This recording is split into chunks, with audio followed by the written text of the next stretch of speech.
আসসালামু আলাইকুম বন্ধুরা, কেমন আছেন? কাছে এবং দূরে যে যেখান থেকে এই ভিডিওটা দেখতেছেন, আশা করি সবাই ভালো আছেন, সুস্থ আছেন। নাহার সুইট হোম চ্যানেল থেকে আপনাদেরকে অনেক অনেক ভালোবাসা জানিয়ে আবার নতুন একটা ভিডিও নিয়ে আসলাম। আশা করব আপনাদের কাছে ভিডিওটা ভালো লাগবে আর স্কিপ না করে পুরো ভিডিওটাই দেখতে থাকেন। বন্ধুরা, ব্লগটা একদম সকাল সকালে শুরু করলাম। শুরুতেই দেখতে পেলেন বন্ধুরা, এই যে ফরচুনের একটা আটার প্যাকেট, সেটা খুলে নিয়ে গাবলাতেও কিছু নিয়ে নিছি আর ওই বাটির মধ্যেও ঢেলে নিছি। পানি গরম দিয়ে দিয়েছিলাম, পানি গরম হয়ে গেছে। এখন অল্প অল্প করে দিয়ে দিব আর এই চা চামচটা দিয়ে নাড়াচাড়া করে আটাটা ডলে নেব। এখানে দেখতে পাচ্ছেন চার পানি বসিয়ে দিছি, এর ভিতরে দিয়ে দিছি লাল লাল দেখতে পাচ্ছেন, এটা বেল। গ্রাম অঞ্চলে বেল গাছ হয়, সেই ছোট ছোট বেলটা বাতি হওয়ার আগে বেল পেরে কাটার পর শুকাইয়ে এইভাবে বেলের চা পাত বানিয়ে বিক্রি করে, সেখান থেকেই নিয়ে আসা। আর এই বেলের চা সোহেলের আব্বা অনেক পছন্দ করে, সেই জন্য বেশি করে নিয়ে আসছি গ্রাম থেকে। আর এই যে ফরচুনের আটা আমাদের ইন্ডিয়ার হয়তো কারো চেনা বাকি নাই, সবাই জানেন যে খুবই ভালো আটা। বাট আমি এই আটার রুটি একদমই খেতে পারি না, জানি না কেন, আমার কাছে একদমই ভালো লাগে না। আমি যেরকম করে রুটি খাই সেটা হলো বেশিরভাগ ময়দা দেই আর অল্প একটু আটা দেই, সেটা মিক্স করে রুটি বানিয়ে নিই। যেহেতু ময়দা আমাদের জন্য ভালো না, সবসময় সোহেলের আব্বা বলে যে দেখো এরকম করে রুটি খাওয়াটা চেঞ্জ করতে হবে, লাল আটাটা খেতে হবে, লাল আটাটা অনেক ভালো। ডক্টরও সবসময় সাজেস্ট করে এই লাল আটা খাওয়ার জন্য। যাই হোক, আমি যেহেতু একটু হেলদি, ময়দা খাওয়াটাও আমার জন্য ক্ষতিকারক। ময়দাতে অনেক ফ্যাটও থাকে। যখনই বাড়ির আটা ময়দা শেষ হয়ে যায়, সোহেলের আব্বাকে বললি যে আটা ময়দা শেষ হয়ে গেছে নিয়ে আসেন, তখনই বলে যে ফরচুনের আটা নিয়ে যাই। সবসময় নাই করি, কারণ আমি খেতে পাই না, সেই জন্য। কালকে যখন আটা ময়দা শেষ হয়ে গেছে, সোহেলের আব্বাক তখন ফোন করে বললাম যে আটা ময়দা নাই, শেষ হয়ে গেছে, নিয়ে আসেন। সোহেলের আব্বা বললো ফরচুনের আটা নিয়ে যাই, তো বললাম ঠিক আছে নিয়ে আসেন। তাই 3 প্যাকেট নিয়ে আসছিল আর 1 প্যাকেট আমি যে ঢেলে নিলাম বাটির মধ্যে।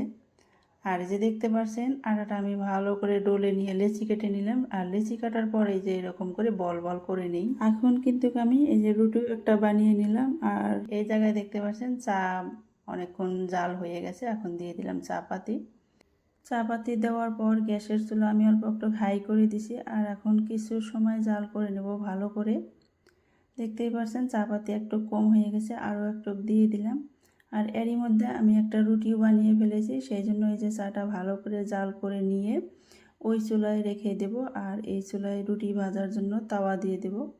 ছোট চুলাটা ধরিয়ে নিলাম, এখানে যে চা দিয়ে দিলাম আর গ্যাসের ভলিউমটা একদম কমিয়ে দিলাম।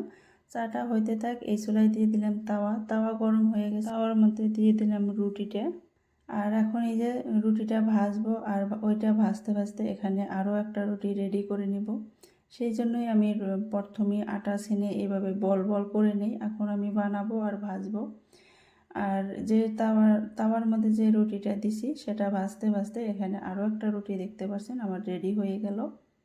যাই হোক, এইভাবেই আমি রুটি বানাই আর ভাজি। আপনারা আমার পুরো ভিডিওটাই দেখতে থাকেন।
দেখতে পারলেন কিভাবে রুটি আমি বানাইলাম আর ভাজলাম।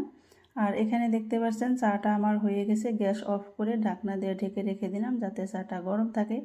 আর এই জায়গায় এই যে রুটি আর একটা ভেজে নিতেছি, এরই মধ্যে কিন্তু একটা এই যে বানিয়েও নিছি। এই রুটিটাও ভেজে নিই, তারপরে খাওয়া দাওয়ার পর আসছি বন্ধুরা।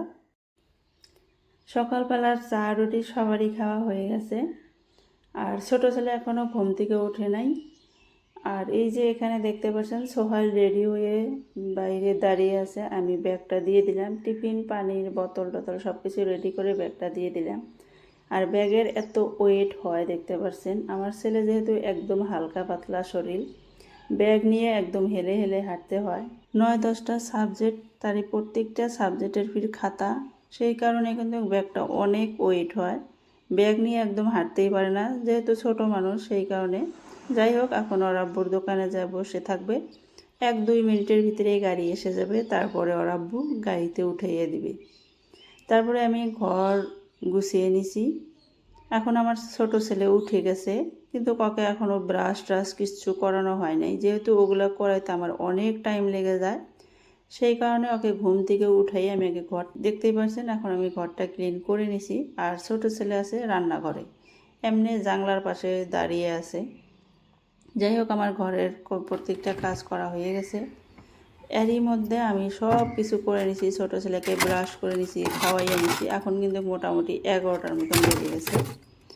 আর এই যে ফ্রিজ খুলে নিলাম, মাছ মাংস দুইটাই আছে, বাট আমি আজকে মাছ রান্না করব। আর যেহেতু একদম অল্প মাছ আছে, ভাবলাম এটাই রান্না করে শেষ করে দেই। দেখতেই পাচ্ছেন মাত্র 4 পিস মাছ এখানে আছে, এটাই রান্না করব।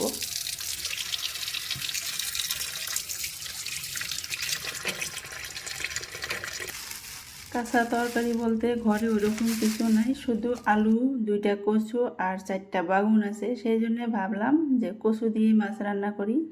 আর এই জায়গায় দেখতে পাচ্ছেন ভাত বসিয়ে দিছি গ্যাসের চুলায়। আর এখন আমি সব কিছু রেডি করে নিছি, ভাত বলক উঠে গেছে। আর এই যে 4টা বাগুন যে ছিল সেটা আমি ধুয়ে রেডি করে নিছি ভর্তা দেওয়ার জন্য।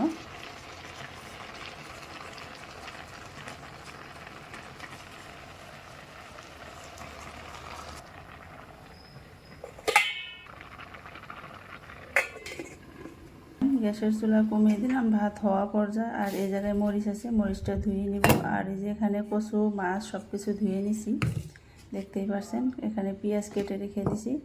আর রান্না করার আগে টেবিলটা একটু ভালো করে সাফা করে নিতেছি। রান্না করার সময় এগুলো এলোমেলো থাকলে একদমই ভালো লাগে না আমার কাছে। আমি সব সময় রান্না করা অবস্থায়ও বারে বারে মুছতে থাকি। আর এখন মরিচ ধুয়ে নিব।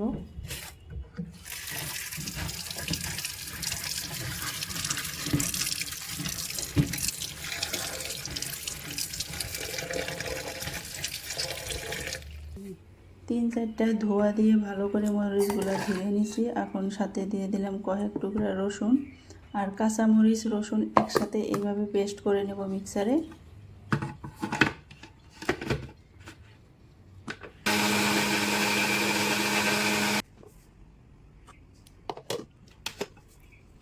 কাঁচামরিচ পেস্ট করে নিলাম। আর এই জায়গায় যে কচু ধুয়ে রাখছি, এখন এই মাছগুলো কচুর সাথে দিয়ে দিব।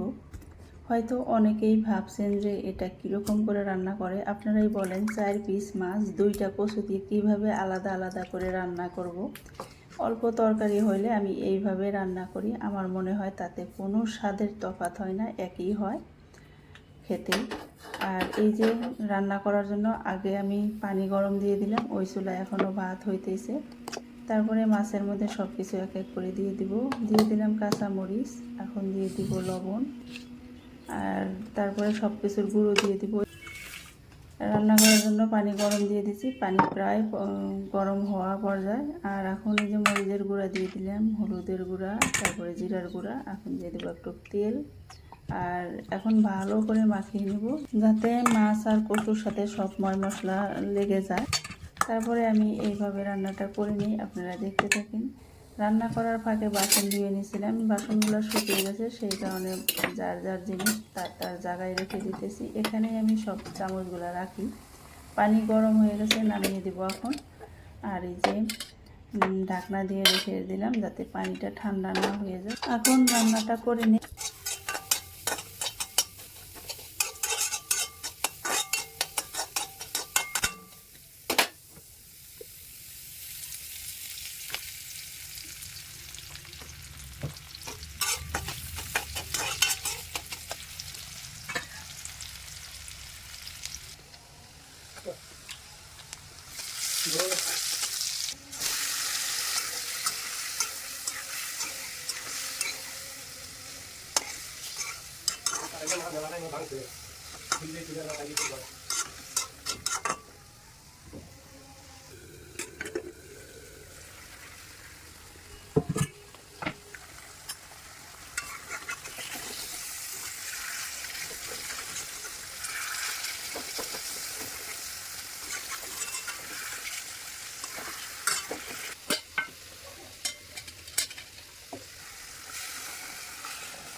তরকারিতে ঝোল দিয়ে দিছি, তরকারিটা হইতে থাক।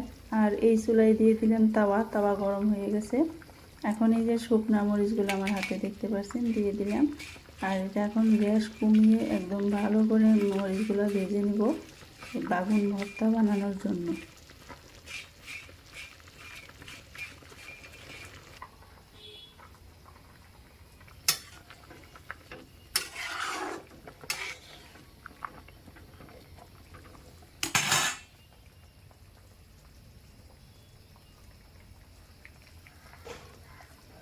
তরকারিটা হয়ে গেছে, সাথে ভর্তাও বানিয়ে নিছি। খাওয়ার আগে ভেজে নিতেছি। এই যে মূলার শাক দেখতে পাচ্ছেন, এটাই ভেজে নিতেছি। শাক আমার সেদ্ধ হয়ে গেছে। আর এই জায়গায় রসুন থেতো করে রেখে দিছি, এই জায়গায় কাঁচামরিচ পেঁয়াজ কেটে রাখছি। আর এখন এই যে শাকের পানিটা ফেলে দিব, ফেলে দিয়ে শাকটা আর কি রসুন দিয়ে সম্বার দিয়ে দিব।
বন্ধুরা দেখতে পারলেন কাঁচামরিচ পেঁয়াজ রসুন সাথে আস্ত কাঁচামরিচ আর শুকনা মরিচ দিয়ে ভালো করে আমি শাকটা সম্বার দিয়ে নিয়ে ভেজে নিলাম। এখন পারফেক্টলি শাক ভাজা হয়ে গেছে। শাক ভাজা খুবই সুন্দর হয়েছিল, যেহেতু খাওয়ার পর ভয়েস ওভার দিচ্ছি। আর এখন আসলাম খাওয়া দাওয়ার পর। রান্না করার সময় কিছু আওয়াজ পাইছেন কথা কওয়ার, তখন আমার সাথে আমার আব্বু কথা বলল। আমি রান্না করা অবস্থায় বলল যে মা চলো একটা কাপড় কিনে নিয়ে আসি। যেহেতু আমি রান্না করা অবস্থায় ছিলাম, সেই জন্য আব্বুকে বলছিলাম আব্বু আপনি যান, যাই আপনি কয়েকটা কাপড় নিয়ে আসেন, তার মধ্যে আমি একটা পছন্দ করে দিব। আর এখানে দেখতে পাচ্ছেন 5টা কাপড় নিয়ে আসছে আমার আব্বু। সেই কাপড়গুলাই খুলে খুলে দেখতেছি। হয়তো ভাবতেছেন যে এই কাপড়গুলা কার জন্য, যেহেতু বয়স্ক মানুষের কাপড়। আসলে কাপড়গুলা হয়েছে আমার আম্মুর ফুপুর জন্য। আমার আম্মুর ফুপু বিয়ে হয়েছে বাংলাদেশে। বাংলাদেশে স্বাধীন হওয়ার আগে বিয়ে হয়েছে, আর স্বাধীন হওয়ার পর এখন পর্যন্ত আমাদের ইন্ডিয়াতে আসছিল না। আর আমার ফুবু বয়স চলে মোটামুটি 82 ইয়ার্স, আমার নানারও বড়। আর সেই নানি মানে আমার ফুপু আমাদের বাড়িতে আসছে, আমাদের বাড়ি বলতে আমার বাবার বাড়িতে আসছে। সেই জন্য আমার আব্বু আমার ওই নানির জন্য কাপড় কিনে নিয়ে গেতেছে। এখানে 5টা কাপড় নিয়ে আসছে, তারই মধ্যে আমি একটা কাপড় সিলেকশন করে দিব। এই জায়গায় দেখতে পাচ্ছেন যেহেতু অনেক বয়স বেশি, আমার মনে হয় এই কাপড় এই কালারটা নেওয়া যাবে না। আমার নানা আমার ফুবু তার মানে আমার নানার বোনেকে 3 মাসের জন্য ভিসা করে নিয়ে আসছে। আমার নানির বাড়িতে 1 মাস ছিল, তারপরে আমার আম্মু নিয়ে আসছে আমাদের বাড়িতে, আর আমাদের এখানে কিছুদিন থাকবে। যাই হোক, এখানে 5টা কাপড় নিয়ে আসছে, সব কটাই আপনাদের সাথে শেয়ার করলাম। দেখতেই পাচ্ছেন খুবই সুন্দর সুন্দর কাপড়। আর এখান থেকে আমি একটা সিলেকশন করে দিয়ে দিব, আর 4টা এখন ঘুরিয়ে দিয়ে আসবে। আর এটা আসলাম একদম সন্ধ্যাবেলা বন্ধুরা। সন্ধ্যার পর একটা এত জোরে হাওয়া আসলো, হাওয়া এসে দেখেন পুরো দুয়ার একদম এলোমেলো করে দিছে। দেখে একদমই ভালো লাগতেছিল না যে কি করব না করব, রাত হয়ে গেছে, ঝাড়ু দিব না নাই। আবার ভাবলাম যেহেতু দুয়ারে কোনো রকম বালু নাই, তাহলে ঝাড়ু দেওয়াই যায়, সেজন্য যে ঝাড়ু দিয়ে নিতেছি।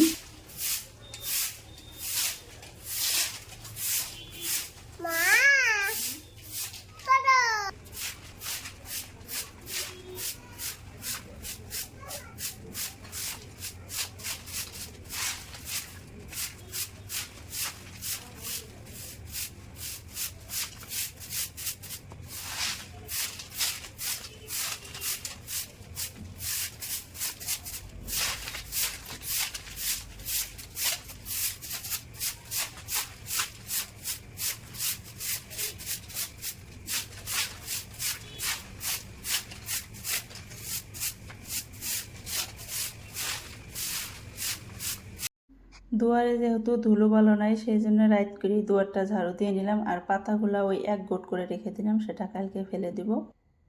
দেখতে পাচ্ছেন এই যে একটা কাউন্টার, এটা রান্নাঘরে আগের থেকেই ছিল। এটার সামনে দিয়ে একটা পর্দা টানিয়ে রেখে দিছিলাম, আর এটার উপরে যতগুলা জিনিস রাখছিলাম সবগুলা জিনিস কিন্তু এই ডাইনিংয়ের উপরে রেখে দিছি, আর ভিতরের জিনিসগুলো ডাইনিংয়ের নিচে রেখে দিছি। আর এই কাউন্টারের উপরে আজকে অল্প একটু বুদ্ধি খাটিয়ে আমি একটা কাজ করব, সেটাই যে দেখতে পাচ্ছেন। আমি ঘরে গেছি, ঘরে কিবা কাজ করতেছি, এরই মধ্যে কাকা 2টা টাইলস লাগিয়ে ফেলছে। দৌড়ে এসে এই যে ক্যামেরাটা অন করলাম আপনাদের সাথে শেয়ার করার জন্য। এখানে দেখতে পাচ্ছেন কাকা কিন্তু খুব লাহে ধীরে সুস্থিরে এই যে টাইলসটা লাগিয়ে নিতেছে, যেহেতু কাঠের উপরে সেই জন্য দেখতে পাচ্ছেন এই কাউন্টারের উপরে টাইলস লাগিয়ে নিতেছি। এই টাইলসগুলো আমাদের দোকান আছে বাজারের মধ্যেই, দোকানে লাগাইছে টাইলস। এই কয়েকটা বেঁচে গেছিলো, 5 পিস টাইলস বেঁচে গেছিলো, সেই জন্য ঘরেই রেখে দিয়েছি। কাকাকে বললাম যে কাকা এরকম করে টেবিলের উপরে টাইলস লাগানো যাবে না? কাকা বললো লাগানো যাবে, কোনো অসুবিধা নাই। আর কিছুদিন পর পর আমার এই যে গ্যাসের টেবিলের কাপড়গুলো কিনতে হয়, প্লাস্টিকগুলো কিনতে হয়। গ্যাসের চুলার তাপে তাপে প্লাস্টিকগুলোও কোকড়া মোকড়া ধরে যায়, সেই জন্য ভাবলাম যদি আমি এইভাবে টাইলস লাগিয়ে নেই তাহলে আমার মুছতেও সুবিধা হবে, প্লাস ওই কয়দিন পরে পরে প্লাস্টিকও কিনতে লাগবে না। সেই জন্য দেখতে পাচ্ছেন এই যে বুদ্ধি খাটিয়ে এই কাজটা করে নিলাম।